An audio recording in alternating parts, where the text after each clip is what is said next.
My name is Lynn. I'm 22, a fresh college graduate. This is my 27th job interview rejection. I was still smiling when I walked out of the interview room. My lips curved up, eyes crinkled, showing exactly 8 teeth. I'd practiced this smile for 3 months, adjusting the curve little by little in front of the mirror. We'll get back to you. Thank you.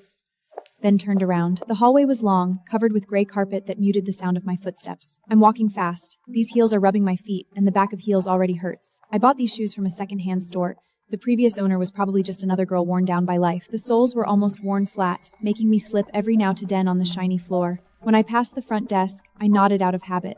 Thank you so much. The receptionist looked up at me, clearly surprised that an interview would thank her. The elevator arrived, the doors opened, and it was empty inside. I stepped in and pressed the first floor. The doors closed, and the numbers began to count down: 32, 31, 30. I finally let my smile fade away. My cheeks ached like I'd chewed an entire bottle of gum. I leaned against the cold stainless steel elevator wall. The chill seeped through my thin blazer and sank into my spine. 29, 28, 27. That's when I broke down and cried. It wasn't silent tears. It was the kind of loud, unrestrained cry you let out when you've held it in for too long and finally have no one around. I squat down, resting my forehead on my knees and wrapping my arms around my legs. Tears fell onto the surface of my secondhand shoes, leaving dark, wet patches. I couldn't figure out why everything had to be so hard. I had a 3.8 GPA, 3 internships, and revised my resume 27 times. I showed up half an hour early to every interview, memorized every interviewer's last name, and sent a thank you email afterward without fail.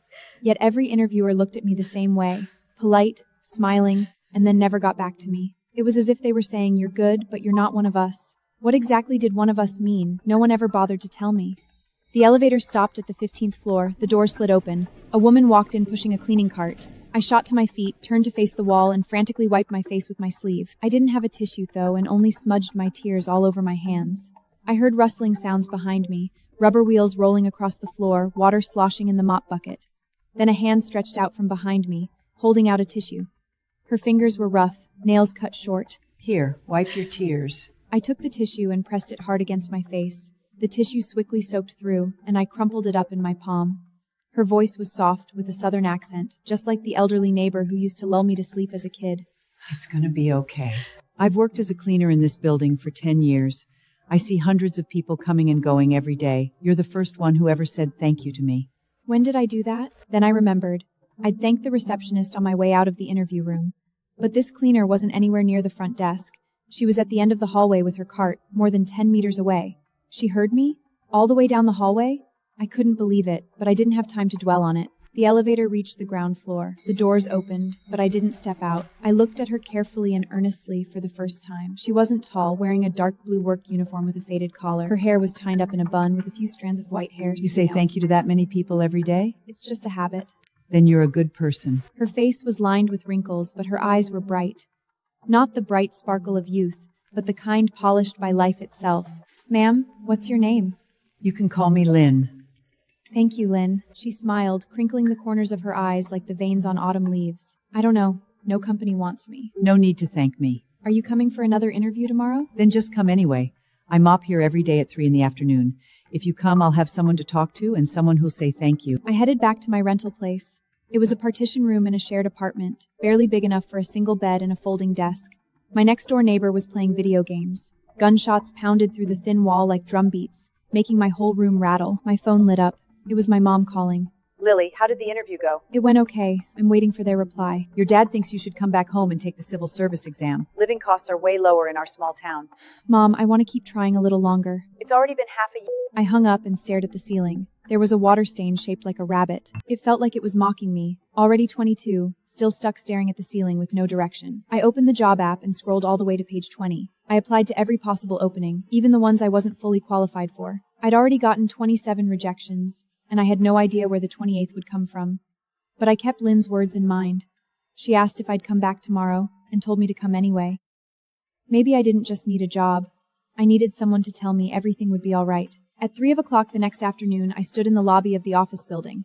I wasn't here for an interview, I was here just to see her. Sure enough, she was there, bending down to wipe the elevator doors with her cleaning cart beside her. She stood up straight when she heard my footsteps. You came.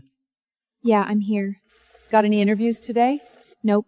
Still no one wants to hire me. Then just think of it as dropping by. Help me call the elevator. The 15th floor carpet needs vacuuming. I pressed the elevator button for her. She pushed her cart inside, and I followed.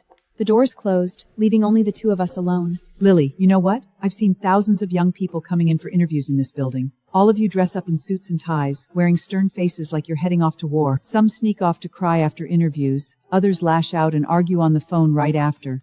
But you're the only one who still smiles and thanks strangers, even after a bad interview. My mom taught me that. She said no matter how upset you are inside, you should always keep a polite face. Your mom is a kind and wise woman. She's a tailor. Your mom is a kind and wise woman. Tailors are great.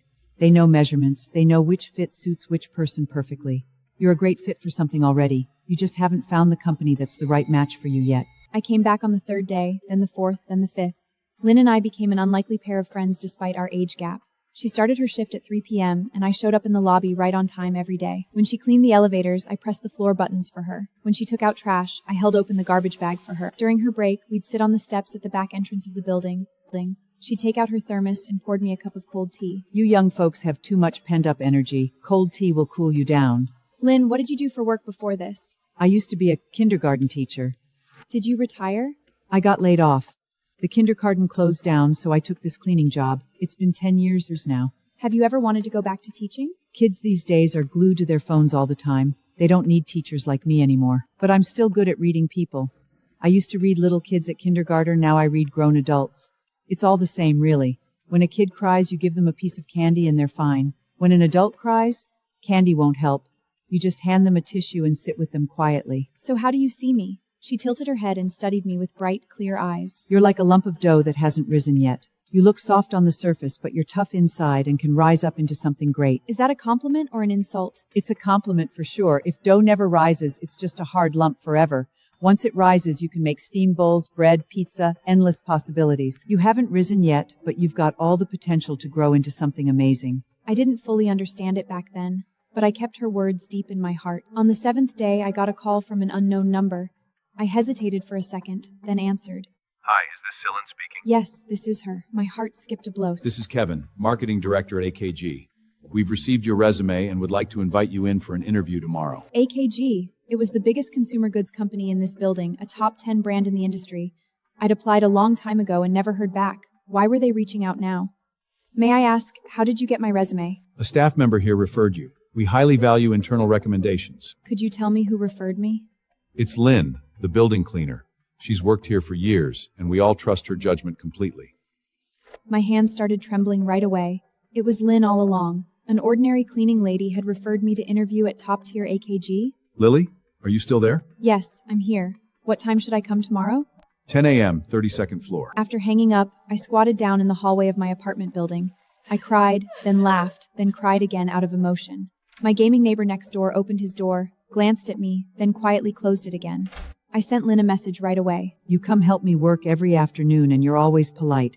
You're way more reliable than all those stuck-up young people coming for interviews. She sent a voice message, with the hum of a vacuum cleaner in the background. Just go give it a shot. If it doesn't work out, no hard feelings. I've got plenty more people I can refer anyway. At 9:30 the next morning, I stood outside the AKG office, half an hour early for my interview.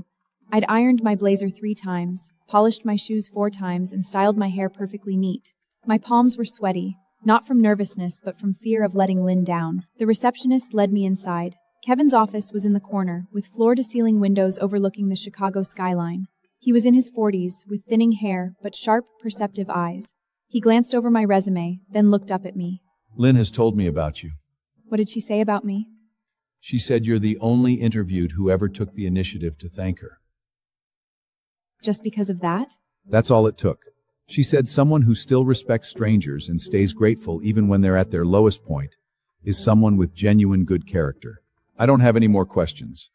You can start working tomorrow. 3-month probation period. That's it?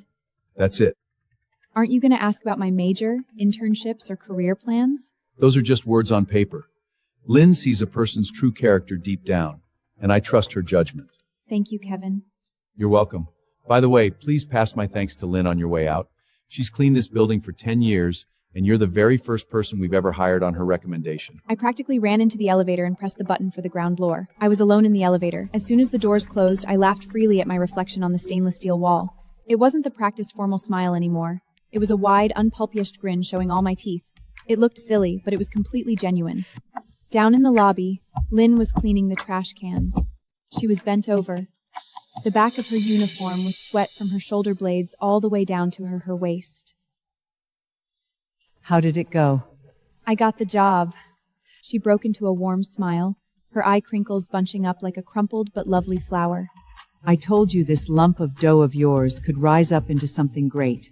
You only knew me for 7 days. Why did you decide to refer me? She put down her cleaning cloth and sat on the steps, and I sat down beside her. The concrete steps felt cool beneath us.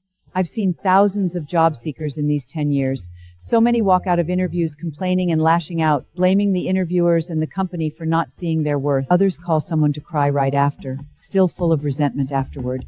You're the only one who stays polite and thanks strangers even after a rejection. I just thought it was basic manners. It's far more than basic manners. Ordinary courtesy is only for people you know. Treating strangers in humble lobs with kindness and sincere gratitude is true NACE upbringing. She looked toward the building's revolving door, sunlight filtering through the glass and casting a soft glow on her profile. When I taught kindergarten, the first thing I taught kids wasn't reading or math. It was saying thank you. Thank the person who gives you water. Thank the person who feeds you. Thank friends who share toys with you. Saying thank you isn't just polite small talk. It's seeing and acknowledging others. Everyone in this building ignores me, but you're the only one who truly sees me. I officially started at AKG as a marketing assistant. My days were filled with trivial tasks: printing documents, booking meeting rooms, making spreadsheets, brewing coffee. I messed up the espresso machine on my first try, spraying coffee all over the table. My coworker Emily rolled her eyes at me without a word, and that look stung worse than any criticism. My coworkers were polite to my face but kept their distance. Everyone knew I got hired in an unusual way. Referred by the building cleaner, no formal round of interviews. I heard whispers in the break room. That Lily got in through a favor, didn't she? I pretended not to hear and walked away quietly with my cup. Every time I held back my feelings, I thought of Lynn. She ignored people's cold and indifferent every day, putting up with those who left trash lying outside the bins without a second thought. I went to find Lynn during lunch break. She was eating in the basement staff lounger. The windowless room only had an old table, a few plastic stools, and a flickering broken fluorescent light. She had homemade lunch, rice topped with stir-fried greens and a fried egg, crispy on the edge with a runny yolkins inside. How's your probation, Sally? Not much, just enough to get by. Enough to live is all you need. You don't need tons of money in life. You just need someone to share a meal with. She chewed her greens slowly. Lily, don't let gossip get to you. Gossip is just wind, and you're a tree. The wind can blow hard and make you sway, but as long as your roots are firm, you won't fall. How do you know people are talking about me? I've listened to office gossip in this building for 10 years. I've heard far more than you can imagine. In my first month on the job, I made a critical mistake. The marketing team was preparing a client proposal, and I was in charge of organizing all the data. I accidentally replaced last year's sales data with the year before, ruining the entire analysis framework. Kevin spotted the error right there in the meeting, and his face turned cold with disappointment. Lily, did you put together this data? He didn't yell or lose his temper. It was the quiet disappointment that hurt even more. It's my carelessness. It's all my fault. Do you realize the client needs this finalized tomorrow? I know. I'll stay up all night and fix it perfectly. No matter how fast you fix it, the trust is already damaged. All eyes in the conference room were on me. Some stared down at their laptops. Others watched with cold indifference. I gripped my pen tightly, my fingernails digging crescent marks into my palm.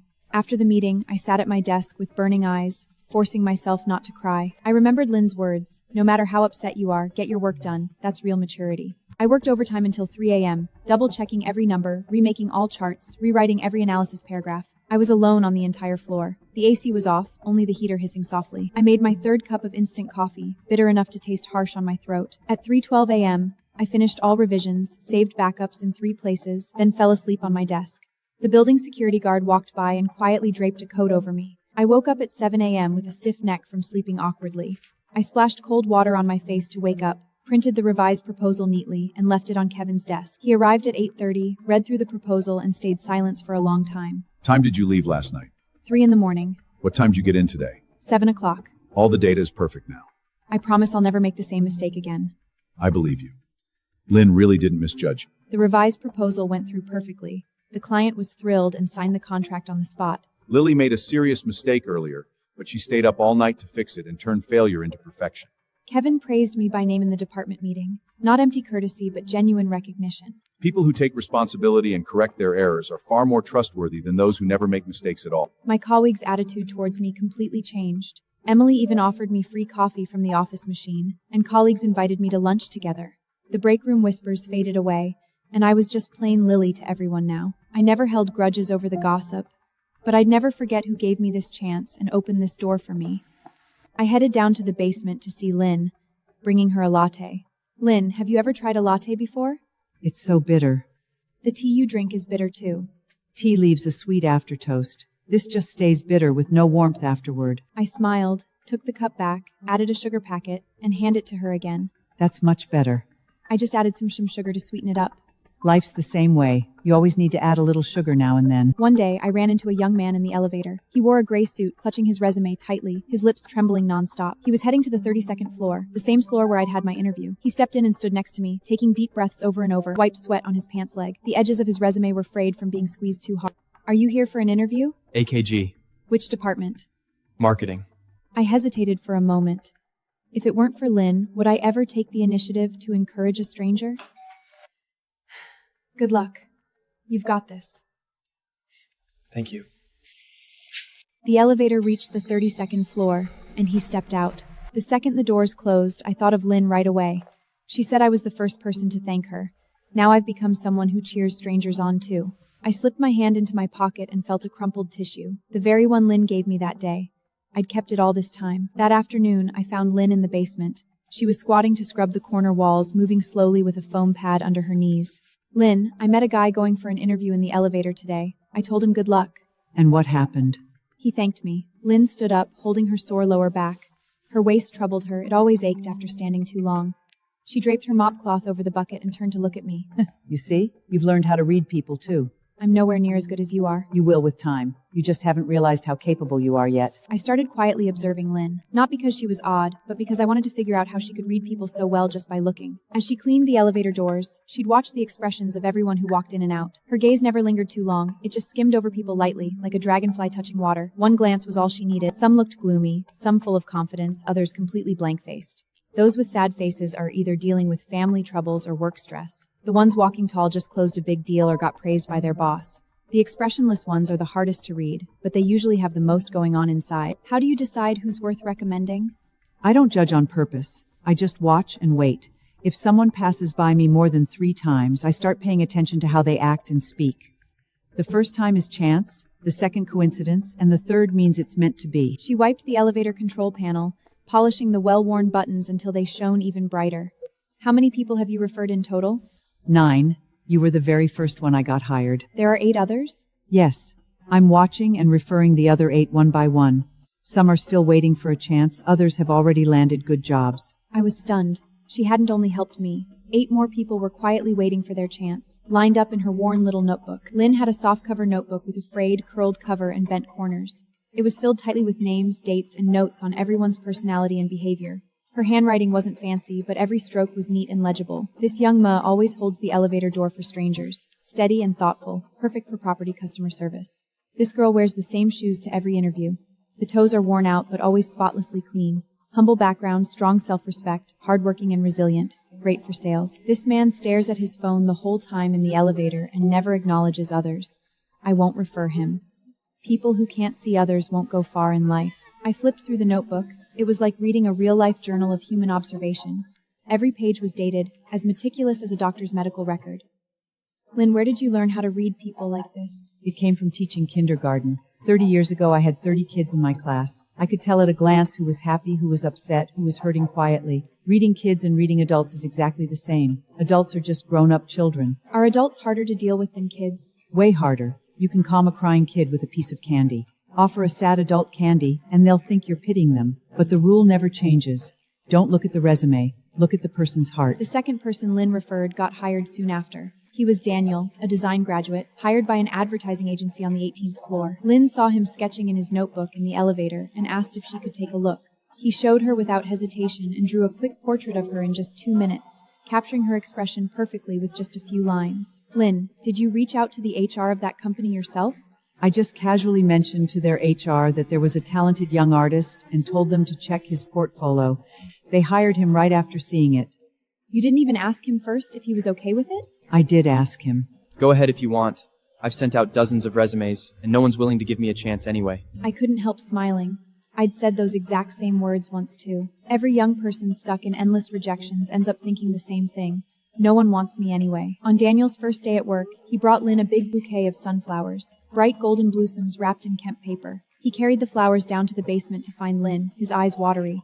Thank you so much, Lynn. I applied to over 50 jobs and never heard back from any. You're the only one who saw my worth. Lynn took the bouquet and leaned down to smell it softly. Sunflowers are great. They're tough and easy to grow. They bloom bright without needing much care. Just like you, strong inside, destined to shine sooner or later. After Daniel left, Lynn found a plastic bottle, put the sunflowers in it, and placed it right in the middle of the lounge table. The lounge had no windows, so the flowers became its little ray of sunshine. She changed the water every day and trimmed the stems carefully. When the flowers faded, she pressed the dried petals one by one into her notebook to keep them forever. I helped her press the petals. Her fingers moved gently, as if handling something precious and fragile. The third, fourth, fifth, one after another, everyone Lynn refeated got hired. Her success rate was unbelievably high. 7 out of 9 landed stable jobs. The other 2 didn't work out. One turned down the salary offer, the other moved out of town. That success rate beat even professional headbang firms by a mile. I couldn't help wondering, why would all the companies in the building trust a cleaner's referrals? I went to ask Kevin about it. Kevin leaned back in his chair and thought for a moment. Because her referrals have zero self-interest behind them. She takes no money, asks for no favors, doesn't help relatives get in. She simply thinks someone deserves a shot. In the business world, a genuine referral with no hidden agenda is the most valuable kind there is. Do you ever think she's overstepping or meddling? Not at all. All 7 people she's referred have become core team members at their companies, including you. I walked out of Kevin's office and paused in the hallway.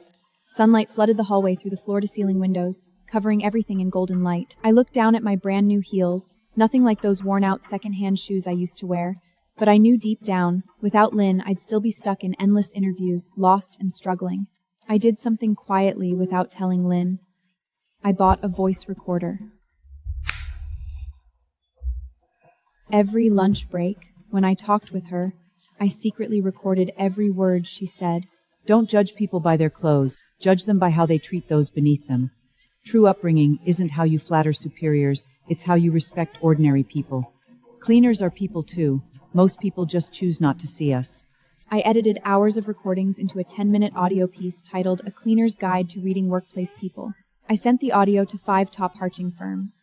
3 replied within a week. 2 weeks later, top recruiter Cornflate reached out, wanting to hire Lynn as a special talent consultant. I already knew Lynn would turn it down. She'd never feel comfortable in an office or formal clothes, so I didn't tell her. Instead, I went to Cornfree alone. Their lobby was luxurious. Marble floors polished enough to see your reflection. I wore my nicest suit and told the receptionist, I need to see Viola. I have a special candidate who understands people better than any of your professional consultants. Viola was the firm's partner, in her 50s, short silver hair, cat-eye glasses, calm and sophisticated. After listening to the full audio, a slow smile formed on her lips. I need to meet this woman. I took Viola down to the basement lounge. Lynn was wiping tables, rubber gloves rolled up to her elbows, her uniform sleeves soaked halfway up. Lily, you're here extra early today. Lynn, this is Viola. She'd like to talk with you. Lynn put down her cloth and wiped her hands nervously on her apron. The moment the 2 calm, insightful women locked eyes, the air fell quiet. I'd like to formally invite you to join our firm as a talent consultant. You don't need to work office hours or clock in. You can keep your cleaning job right here in the building.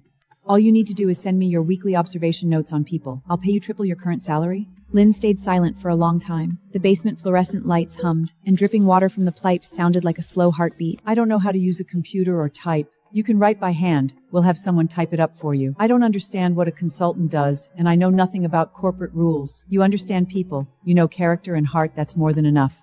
Lily, you planned all this behind my back, didn't you? Yes. You recorded my conversations without telling me? I did record you, but not to spy. I just thought your wisdom deserved to be heard by more people. She stared at me quietly for 5 long seconds, and my heart raced nervously. After a moment, she turned back to Viola. I'll give it a try. Just like that, Lynn became Cornflet's special talent consultant. No office hours, no clocking in, no formal dress code. Her daily life stayed exactly the same. She still pushed her cleaning cart around the building every day with just one new task, handing in a handwritten observation report every week. She wrote with an old fountain pen, her handwriting as neat as printed text. Her first report was only 3 lines. The new receptionist, the 10th floor ad agency, is rude and arrogant to delivery workers. Impatient care recommended for hiring or training. Viola took her advice immediately and suspended recruitment cooperation with that agency for a month. The second report read, AKG intern on 32nd floor greets me politely every time we meet. Well-mannered but lacks confidence. Calm and reserved, perfect for back-office admin work. That intern was later referred to another company and hired right away. Lynn's salary tripled, yet she never quit her cleaning job. I asked her why she wouldn't take the easy office life. Her words stayed with me for years. I don't belong in a closed-off office. Everyone there wears a mask and pretends to be someone they're not. Only when I'm pushing my cart through the halls do people let their guards down and show their true selves. I need to see real people, not fake corporate elites. Word about Lynn spread quickly throughout the entire building. Every company knew there was a cleaner in the building who could read people better than professional HRs. Some tried making small talk in the elevator. Others invited her to meals or gave gifts. She turned them all down gently. I don't accept gifts or money, and I don't use connections for favors. I only do what I'm capable of and what's right. But one person grew resentful. Joe, another cleaner who'd worked in the building for 8 years. He blocked Lynn's path one day, his face dark with anger. You're stealing the spotlight and making the rest of us cleaners look bad. You're just a cleaner, not some Headhunter Consultant. You're getting too full of yourself. Joe, I've been a cleaner for 10 years, and I've never been ashamed of this job. Not now, not ever. I'm not taking in your job. I'm just doing my own work, plus helping a few lost young people along the way. Your place in life is defined by you, not by others. My duty is to clean the floors and see people clearly. The two don't conflict at all. Joe stormed off angrily, his shoes slapping loudly against the floor. I watched from the corner the whole time. Lynn kept cleaning the elevator door calmly, moving at her usual pace, her uniform still soaked with sweat on her back. Lynn, aren't you upset? There's no need to be angry. He doesn't hate me. He's just afraid of change. People who won't step out of their comfort zone always criticize those who dare to move forward. I grew more and more comfortable with my job at AKG. Kevin put me in charge of a small but important project, market research for a new product launch. I led 2 interns, traveled to 5 cities, and interviewed dozens of consumers. As I sorted out the research report, I suddenly remembered Lynn's wisdom. When reading people, don't only listen to their words, watch what they hold back. I added a special section to my report, latent needs. It wasn't what customers said directly, but what I read from their pauses, hesitation, and expressions. I applied Lynn's way of reading people straight into business research. After I submitted the report, Kevin flipped through it and suddenly paused. Lily, how can you figure out what customers didn't even say? Someone taught me. Who? Someone who spends every day reading people in the elevator. Kevin didn't press further. He just gave me a long, approving look. The project went perfectly. When the product launched, sales blew past all forecasts. Kevin nominated me for Newcomer of the Year at the company annual gala. I stepped onto the stage under bright spotlights, facing hundreds of colleagues in the audience. The crystal trophy felt cool in my hands. I thought back to a year ago when I crouched alone, crying in the elevator. Now I stood on a stage under bright lights. I want to thank the company, Kevin, and all my teammates. There's another person who isn't here tonight, but has always been with me. I lifted the trophy slightly. I didn't say her name. Those who knew would understand. Right after the gala, I hurried down to the basement lounge.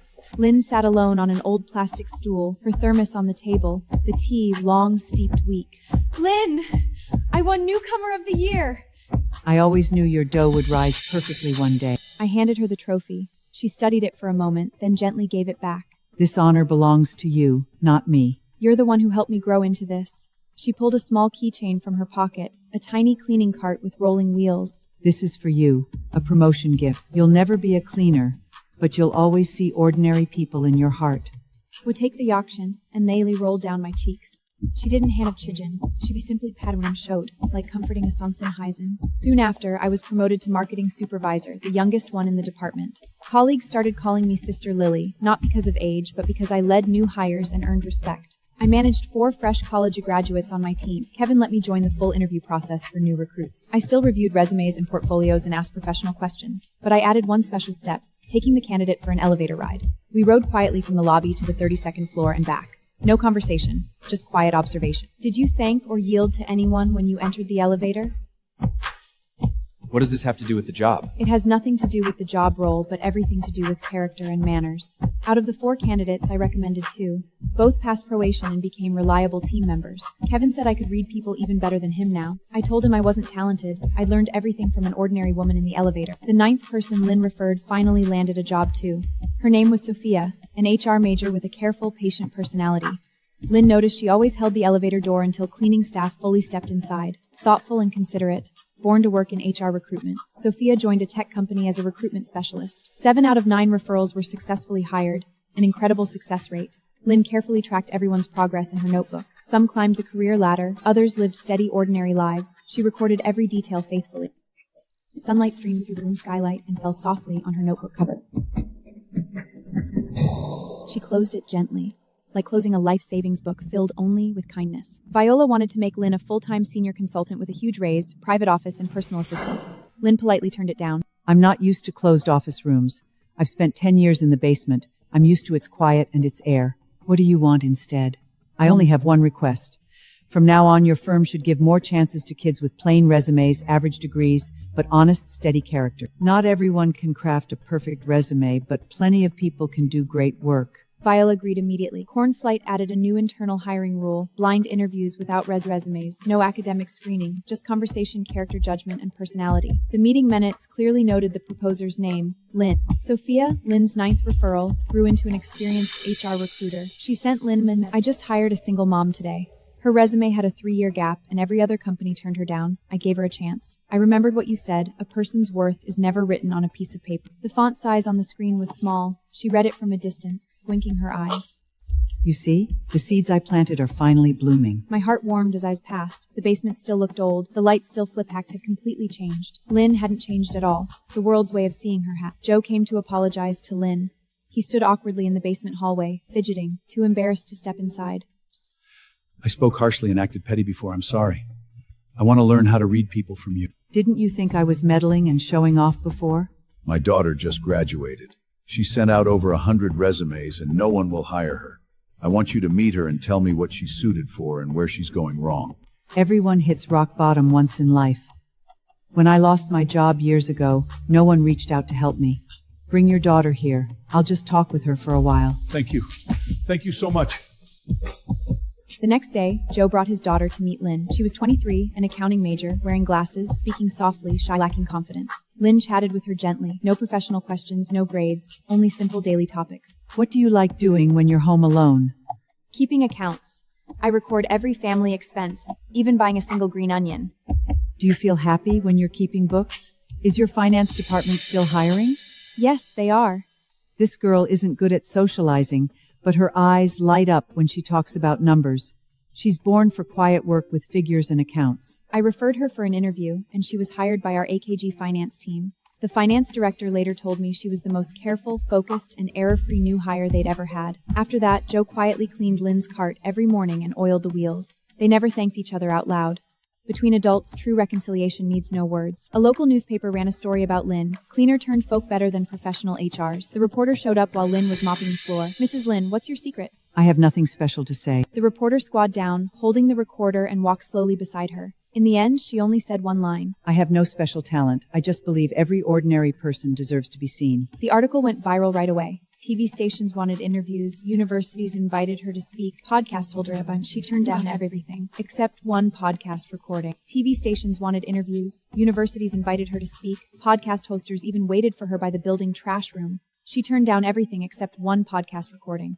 It's not me being amazing. Those young people are already talented. I only helped open a door that everyone else overlooked. The podcast hit over 1 million plays. One top comment read, "I've worked in this building for 3 years and never once acknowledged this cleaning lady. Tomorrow I'll go say hello to her properly." The next day, office workers lined up voluntarily just to greet and thank her. Lynn was a little overwhelmed, so she passed out her cold herbal tea from her thermos to everyone. I launched a diverse career recruitment plan at AKG. No more prioritizing degrees, elite schools, or work experience. We judged only character, attitude, potential, and responsibility. I wrote a detailed proposal email to Kevin. Attached was a photo. Lynn's back as she cleaned basement windows. Sunlight falling on her from the skylight. Kevin replied with one single word: agreed. The group CEO wrote back, "I've read the news story. I'll be the official sponsor of this program." In the first year, we opened a special application. No resume required, only a 3-minute video. Applicants only answered one question: what's the proudest thing you've ever done? We received hundreds of applications and hired over a dozen people. Backgrounds were diverse. Community college, regular high school, even some without high school diplomas. Yet everyone's story shined bright. One young man cared for his paralyzed grandmother every night for 4 years.